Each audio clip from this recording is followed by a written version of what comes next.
Hello, everybody. In this video, I will share with you a behavior strategy that I came to understand. This strategy is referred to as the good behavior game, and it will work like how it sounds. So here's the information I'll be providing with you guys. To start, I'll provide a bit of background. So the game itself was designed in a 1969 study by Harriet Barish and his colleagues. It has been in practice for over 50 years. If you guys wanted some quick math to put that into perspective. The game is based off of Skinner's operant model for behavior. So in this theory, specific consequences are a result of a voluntary behavior. This will make more sense in the context of the game in just a minute. Should also know that this is the most commonly used interdependent group-oriented contingency. This strategy is a very powerful tool also for use with all students in general education inclusive classrooms. It benefits the entire room, and that is certainly what I like to hear when we talk about inclusion. You will soon also learn that this game has an extremely flexible design. Also, here's a little depiction of Skinner's operant model of behavior. I thought it was cute. So let's head back to our main screen.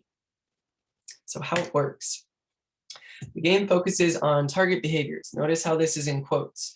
The original version of the game focused on disruptive behaviors, but there are recent versions that have been shown to be more effective that use positive behaviors as those target behaviors.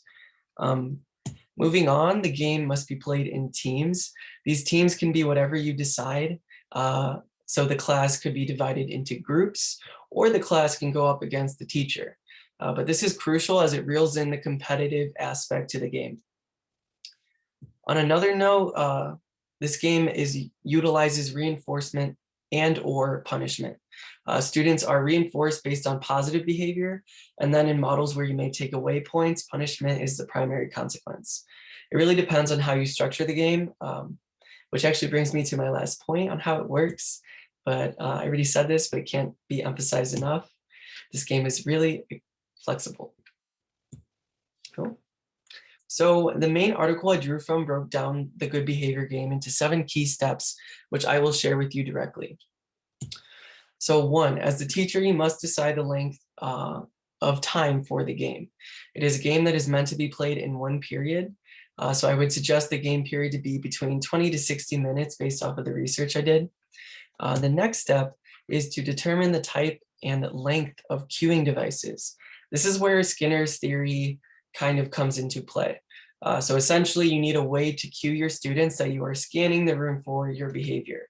This gives students the ability to correct or maintain their current behavior. These cues can be determined in the design of the game also, hence the flexibility. Next, write the behaviors on a poster board. The behaviors must be explicitly stated in order for the students to know what the teacher is looking for. What I really like about this is that you can focus on different behaviors from game to game. So perhaps you can use a movable piece to indicate that this behavior on our poster board is the target behavior for this round of the game. The next step is for the teacher to decide how the points will be displayed.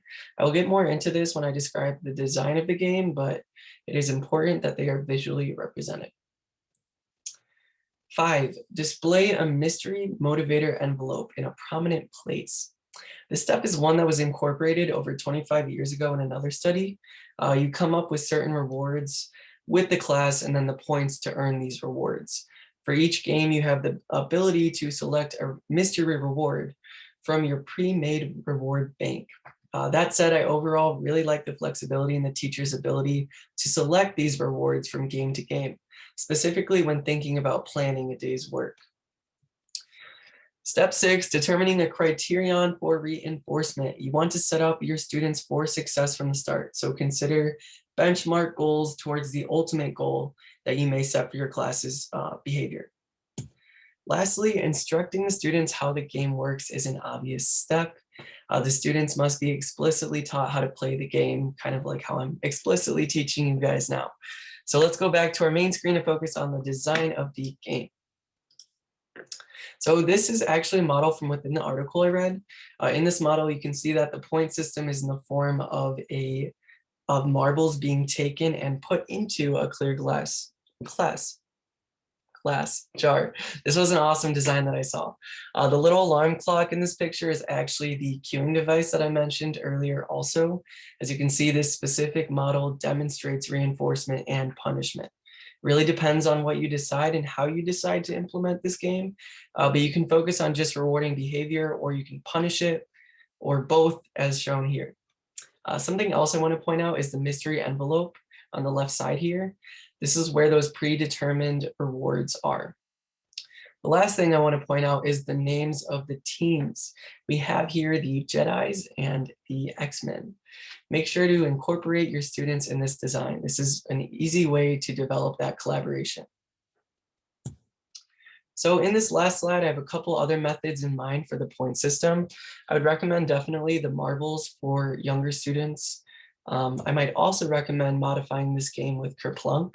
This is an excellent visual for students, and I think the excitement for when the balls fall will be an awesome transition into the reward.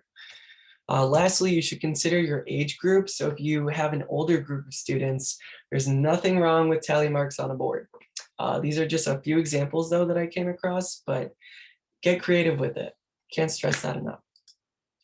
So to conclude, I hope you found this to be a worthwhile strategy. I certainly am going to use this myself in my future classroom. So thank you so much for watching.